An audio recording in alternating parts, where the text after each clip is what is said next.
Hello, my name is Mackenzie McCabe, and my presentation is over consumer rights and responsibilities. Throughout my PowerPoint, I'm going to touch on legal rights of consumers, moral rights of consumers, and responsibilities of consumers. The first topic I'm going to cover is on legal rights of consumers. Some people may ask, what is a right? Well, a right is a person's entitlement to something. In the marketplace, these legal rights protect the consumers and make them feel comfortable and know that they have backup. The three types of legal rights of consumers are implied warranties, express warranties, and statutory rights. Now to break down the legal rights of consumers, first is implied warranties. First off, a warranty is what the seller is telling the buyer or people is accurate. An implied warranty can be written or unwritten and is a promise that the object or product is functional and will not break down. Within the implied warranties, there are two subcategories, and these are 1. Warranty of merchantability, and 2. Warranty of fitness for a particular purpose. A warranty of merchantability is what the seller says the item is. So for example, if you're selling a washer and dryer, you can guarantee to the buyer that they work and the item is fit for the particular use. For number 2, a warranty of fitness for a particular purpose is when a buyer asks the seller to select the products that they best fit what they're asking for. So for example, if you go to the car dealership and tell them you're looking for a car that drives well in the snow, and they start showing you smart cars, that would break the warranty because they are not showing you what you've asked for. Next legal right of consumers is express warranties. An express warranty can be written, verbal, or demonstrated, and they have to outline specific assurances the manufacturer or seller agrees on. It is also a seller's promise or guarantee that a buyer relies on when they purchase an item. There is also a $15 rule, and this is in place because if an item has a value of $15 or more, the federal law mandates that specific rules should be outlined when writing the warranty for the buyer's benefit. These warranties are used for holding a seller to their word. For example, if I sold my car to someone and said it will last up to 70,000 more miles and it fails to do so, the buyer can inform me about the deal not being held up and we would have to work something out. The next legal right of consumers is statutory rights. Statutory rights are the individual's legal rights that are given to someone from the government. There is also a punishment if you do not abide by these laws, since these rights are in place to make sure citizens are safe. For example, statutory rights are often used in sales transactions. A seller is allowed to sell their own items that they own, but you cannot go and sell other people's items without them knowing. This is one of the main concerns that we have today here in America, is people selling items that are either stolen or not theirs to make a profit from them, and that is illegal. The next topic that will be covered is moral rights of consumers. So what are moral rights? Well, they are expectations for consumers stating how the marketplace will be guided by certain rules that can be determined from right and wrong. The three moral rights of consumers are general moral rights, President Kennedy's Consumer Bill of Rights, and consumer rights for all Americans. The first moral rights of consumers are the general moral rights. These rights are in place so as the buyer you are treated fairly in all aspects of business. Some of the moral rights include equality. So this is by being treated equal in the marketplace. The second one is courteous. You want to be treated courteous by a salesperson when shopping. Even though you might not make a purchase, you still want to be treated with respect. The third one is opportunity. Being given an opportunity to compare prices in products inside stores without interference. So if you see two products and you want a price match, you should be able to have that opportunity to do so. The fourth one is standards of quality. And this is being able to buy goods and services with socially acceptable minimal standards of quality. The fifth one is safeness. You want to be sold products that are safe, both to the environment and to you as the consumer. The sixth one is honesty. You want to make sure that the merchants in every transaction are honest with you so that you're buying products that relate to the safeness as talked about above. The seventh one is privacy. You always want to be assured a degree of privacy when making a transaction. And the last one is fairness. You want to be given a fair treatment by all sellers, no matter your race, religion, politics, ethnicity. So all of these are the general moral rights. The next topic for moral rights of consumers is President Kennedy's Consumer Bill of Rights. President John F. Kennedy took the idea of moral rights a step forward when he proclaimed a Consumer Bill of Rights. The rights as they were set in 1962 are as followed. Number 1, the right to choose.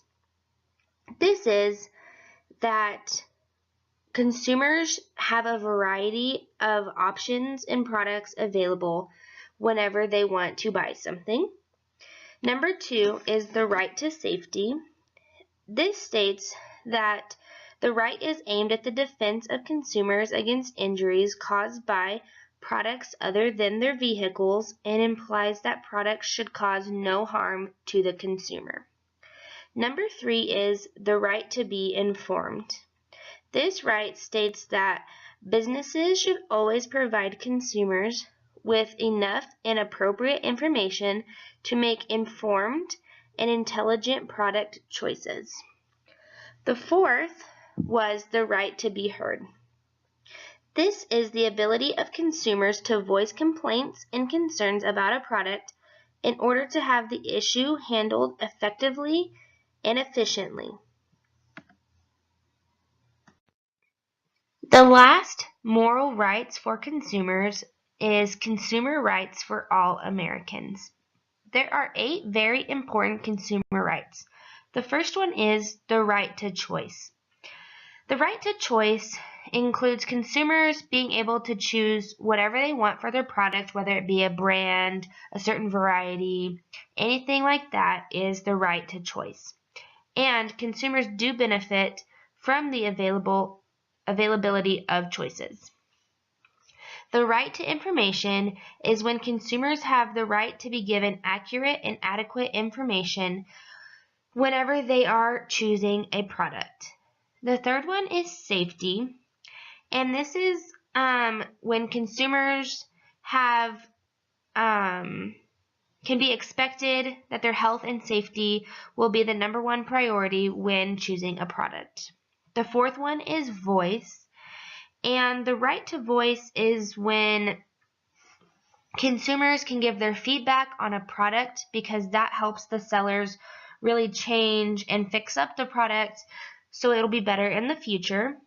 The fifth one is redress, the right to redress or remedy, and a consumer is provided a full and fair hearing in the case of dissatisfaction.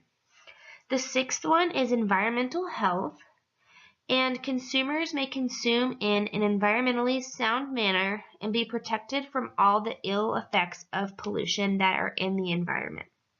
The seventh one is service. The right to service is when the sellers will be courteous, responsive, they'll be respectful to the customer. And the eighth one is education. The right to consumer education is when consumers are provided the right customer education for their product. The next topic is the responsibilities of consumers. The very first responsibility of a consumer is to assert the consumer rights. The second responsibility is knowing what questions to ask. And the third responsibility is to complain when you're not satisfied. There are 8 consumer rights, and each has a responsibility that we'll be going over in the next couple of slides. When breaking down the responsibilities of consumers, the first one is right to choose, with the responsibility to understand personal motives, selling techniques, comparing products, choose from whom to buy, comparison shopping, and refusal. Each of these topics has several responsibilities, but I'm just going to touch on a few. So the first one I chose was understand personal motives. And as a consumer, you want to understand the seller's personal motives and why they are trying to sell you that product. The second one are their selling techniques. As a consumer, you want to know their selling techniques and why they are trying to get you to buy their product. The third one is comparing products. When you go around to different stores, you compare the prices and the quantity and quality. So by comparing products, this gives you both the price and quality opportunity. The fourth one is choosing from whom to buy. You want to be careful when you decide who you want to buy from, because you want to make sure that they are represented in the best light possible and that they are honest and fair with you. The fifth one is comparison shopping, and this one you want to get the best buy in quality and product service. So this is where you want to look and compare whenever you shop. And refusal is when you are unsatisfied with a product. You want to voice that to the seller because they might be able to critique the product that you bought and make it better for the next people who buy their products. The second responsibility of consumers is the right to safety with the responsibility to caution and care, read product labels, follow care, examine merchandise, and personal responsibility. So the first one, with caution and care, you want to use these products with reasonable caution and care, and you want to report defects to make sure that nothing happens to your safety. The second one is reading the product labels. You want to carefully read these labels and use these products as intended, because if not, they can lead to serious defects. The third one is follow care. You want to read and follow care and use instructions carefully and respond to recalls. So for example, your car might get a recall, so you always want to take that in to get serviced, because if not, that could affect your safety. The fourth one is examine merchandise. You always want to examine your merchandise for safety features before buying it, because you want to make sure you can follow all those safety precautions before you go and spend the money on a certain product. And the last one is personal responsibility. You want to assume personal responsibility for normal precautions when using a product. So just making sure that you know what you're doing and having that responsibility in yourself to use the product. The third responsibility of consumers is right to information with responsibility to available information, accurate information, advertisements, ask questions, and support sellers. So the first one, available information, you want to use available information. So you want to ask people or figure out what people have written reviews on about the product. The second one is accurate information. You want to seek out accurate information about the product. So again, use resources to find out about a product. The third one is advertisements. Read the advertisements carefully and see again, what people have said about it. The fourth one is ask questions.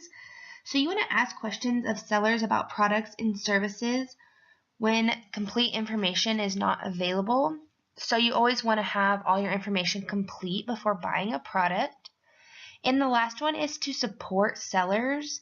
If you like a product enough, it's always good to support the seller of where you got it from, because it really raises up their business and makes them profitable.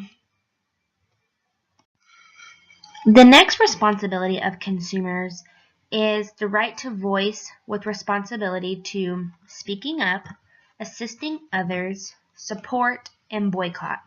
So for the first one, about speaking up, you want to become informed and speak up about issues that affect all types of consumers. So you always want to voice your opinions and let people know what you think. The second one is assist others. You want to assist others in asserting their consumer rights, so you want to let them know what their rights are and kind of help them make decisions. The third one is support, and you want to support efforts to increase the ability of consumers to participate and collaborate in certain decision makings.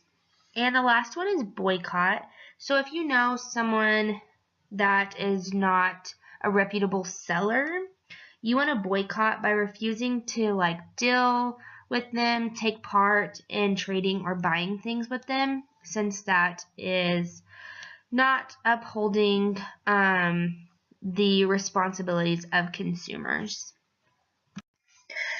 The last responsibility of consumers that I'm going to touch on is the right to consumer education with responsibility to information, being assertive, knowledgeable, and educated consumer. So the first one is become more informed about how to get their money's worth in the marketplace. So you want to know how you can get your money's worth with certain products. So you might have to do that with comparison. The second one is assert. You want to learn how to assert all the consumer rights. If you know how to assert all the consumer rights, you can really get your money's worth out of a product. The third one is knowledgeable. You want to become more knowledgeable about the marketplace and how the consumer plays a role in it, because you want to know everything you can about the rights and what it has to do with buying your products. And the last one is educated consumer. You want to become an educated consumer, and you can do this by reading about it and looking things up. This will also help with buying things and getting your money's worth out of your products. In conclusion, I talked about the following three things: the legal rights of consumers, moral rights of consumers, and responsibilities of consumers. Under the legal rights of consumers, I talked about implied warranties, express warranties, and statutory rights. Under moral rights of consumers, I talked about general moral rights, President Kennedy's Consumer Bill of Rights, and consumer rights for all Americans. And finally, under responsibilities of consumers, I talked about the 8 consumer rights and how each has a responsibility.